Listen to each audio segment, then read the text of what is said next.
The classes, for example, they're smaller, so the relationship with the professors is much closer. Hello and welcome to Global Student Voices. I'm so excited to be here with Lara Pico. Lara is the brains behind GP athletes, and she's a former college athlete and has experienced kind of the whole process of how to explore doing your sport, doing what you're good at, while also getting your education. So I think that's really exciting. And today we're going to talk specifically about some of the differences that she's observed, and as I've worked with students from all kinds of different countries around the world as they've traveled off to attend university in different countries. What are maybe some of the differences that you might experience if you're studying in the US specifically? So this is not to say that we're saying this is the only place you can go anywhere to study, but if you are choosing the US, these are some reasons you might want to consider it. It might fit your personality and your learning style. So thank you so much for being here again, Lara. Thank you so much, Scott. This is also a pleasure as always, and I'm very happy to talk about this topic because it's very, very important for international students. I think for a lot of the students I work with are at international schools, and many of those are even at American schools. And so the difference isn't as dramatic as it might be for somebody coming from Spain or from Italy or from Nigeria or wherever, where they're coming from a national learning system that has kind of a hierarchy, right? You have elementary that gets you into the top secondary schools that if you perform well, you get in to the top, to top universities. And it's not so much about individual selection; it's about how well you test, basically. And so the American system is built really different. And I know that because you're working with student athletes and they're looking at learning models, and why would they want to do this? So help us a little bit with some of the questions that you've experienced, or maybe as you think about students going into this experience, what are some of the questions you think? Put those questions into their mouths, if you would. Mhm. Well, one of the main questions that we all students have when we are like 16, 17, and we are so close to starting college, no matter what country you are from, is like, what am I going to study, right? Because there's so many careers. And most of the time at that age, we are not really mature or we don't even know what we want. And we are forced to choose in many countries. But one of the main reasons that I think the US system offers this flexibility is that you don't have to choose your major right away when you are entering the college.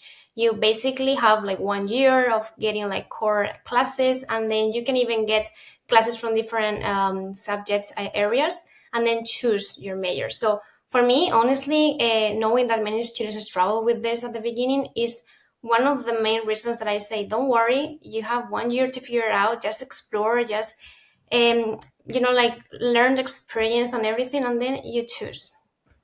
Yeah, I think that's fantastic. That was certainly my experience is when I attended university.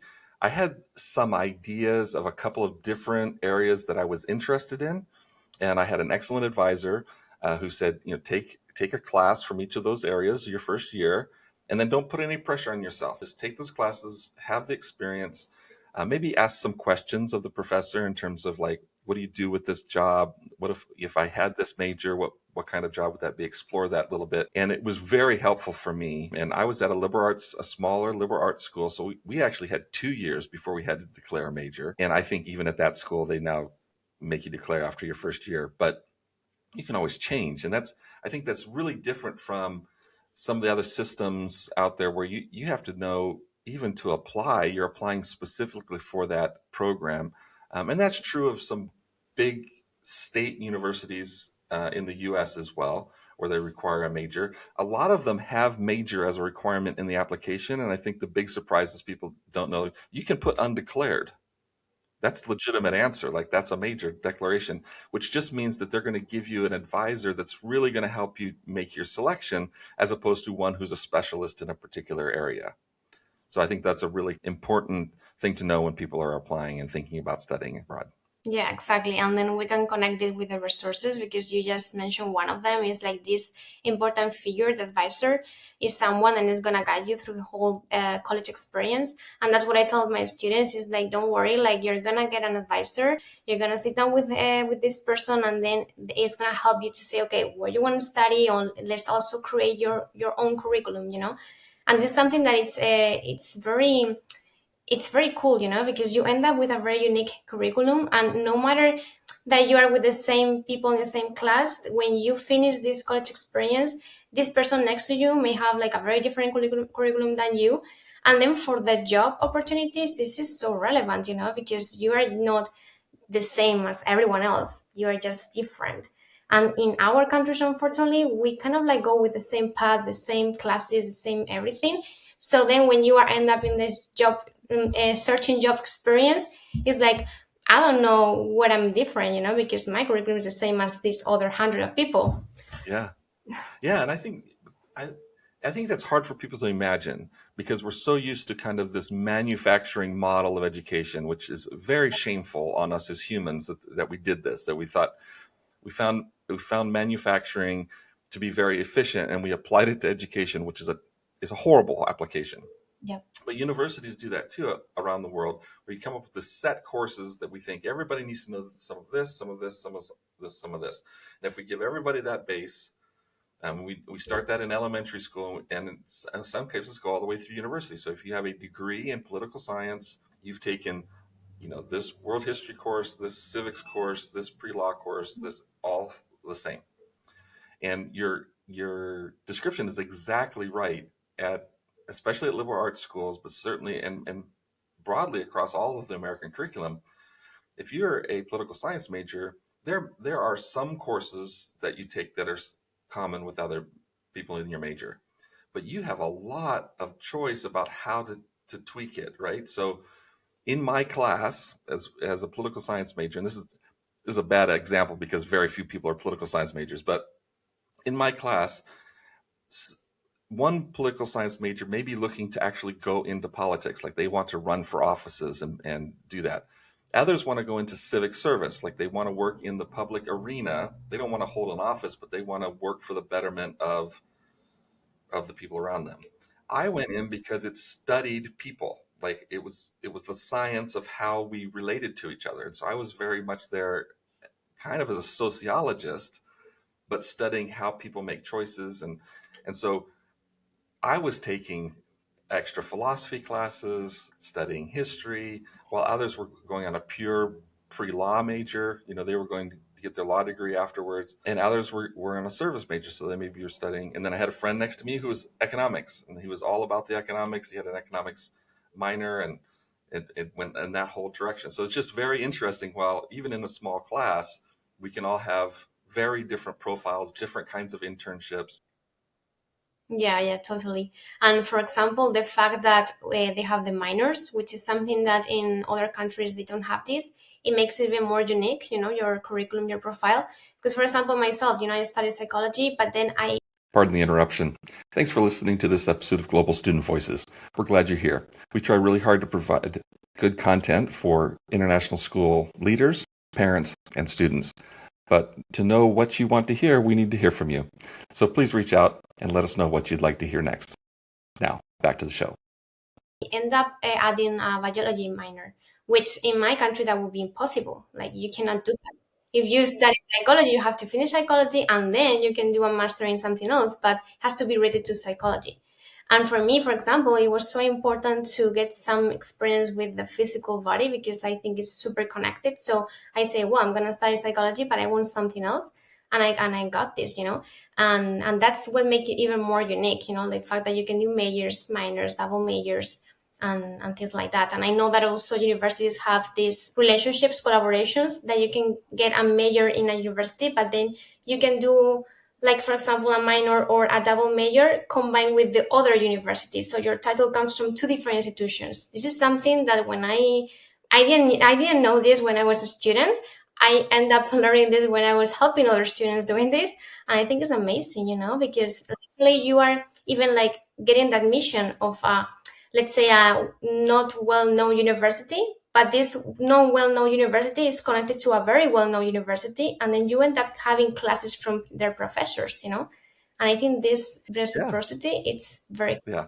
Yeah, it is amazing. And all of the connections and resources that the university has, you know, we're often drawn to big names.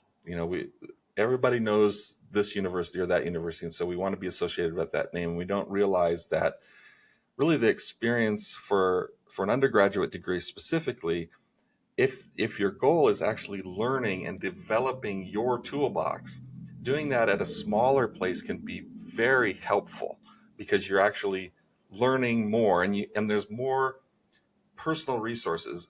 You went to a smaller university. Tell me about some of the other resources that you experienced that maybe you were a little surprised were available from the university. Yeah, exactly. Because when they told me that it was a small university, I thought that it's smaller than it was. Because for us, like I say, we are just getting the building with the classes and then maybe a few facilities. But when you go to a US university, no matter if it's a small one, you're gonna end up with many resources and facilities, right? Like athletic facilities. You have also mental health support, career services, tutoring, academic advising, writing services, then the libraries, and a whole bunch of different services and resources and facilities. So it's like a small city, I like to say, because you are doing your whole life there. You don't have to get out if you don't want to. And that's something that for us is kind of like weird, because for me, I study part of my career here in Spain, and then I moved to the US in the middle of my major. So I have like both experiences. And when I was in Spain, it was like going to school, but harder and more difficult, like because I end up like I went to class and then I went back to my home and I sleep there, and it was like the same thing as a school, right? But when you are in the US, even people from the US, they literally like they are not living in their house. So I guess like you end up having like a different experience, but also you literally are forced to have more independence, which is something that for some people in other countries you are getting in a very late age, right? But you are not with your parents anymore. You have to figure it by yourself. You have like you are living with your classmates and with your teammates. So this whole experience, the whole city, I think it's very interesting for the whole development of the student. Yeah, I think since you study psychology, I think you recognize the value of that kind of stepping stone, right? You're not going straight into adulthood. You're not completely on your own and isolated from all of your support networks. You're learning how to build this. The university has built a support network for you. You figure out how to use it, which you have to figure out on your own. It's difficult, but it's all right there. So then when you have to go out and be an adult, and you're now 4 years later, you have spent 4 years figuring out how to do life on your own, and now can transfer that and much more easily find the support network you need for your career because you've learned how to do that. Whereas if you describe a traditional European education or a junior college education where you're just going there for classes, that's just an academic transaction in terms of learning books. And there's value in that, but it's not the same value you experience from kind of this much more holistic view of self. Yep. How do I stay fit? Learning how to eat right, having cafeteria services that produce balanced meals, and you figuring out like, how do I go about this as opposed to having just dive in and like go to the grocery store and buy on your own. Certainly I had friends that lived off campus their junior or senior year and were cooking on their own and doing that. And I never had time for that. I was so involved in the school and all of the opportunities to succeed and fail that were available to me within that institution, that I was delighted to have somebody prepare my meals and know that I was going to be able to eat relatively healthy. I mean, I could still make bad choices, but it was easier to make healthy choices than If it you just cook was if it yourself. would have been on my own. Yeah. Yeah, I mean, it's true that coming from outside the US, I would say that that's one of the probably the only things I would say that they could do better is with the cafeteria and the food, because I know that that's not only college, it's a whole culture in the US. But for us coming from, well, I'm coming from Spain, that it's very well known from its food. It's hard for us, because there's no many choices, and the choices that they are, the quality is not that good. So it's very funny because for us, when we go to the US the first year, even though we are athletes and we are training so much, we have like matches every single weekend. we are moving all the time, and we try to eat healthy, as you say, because there's healthy options.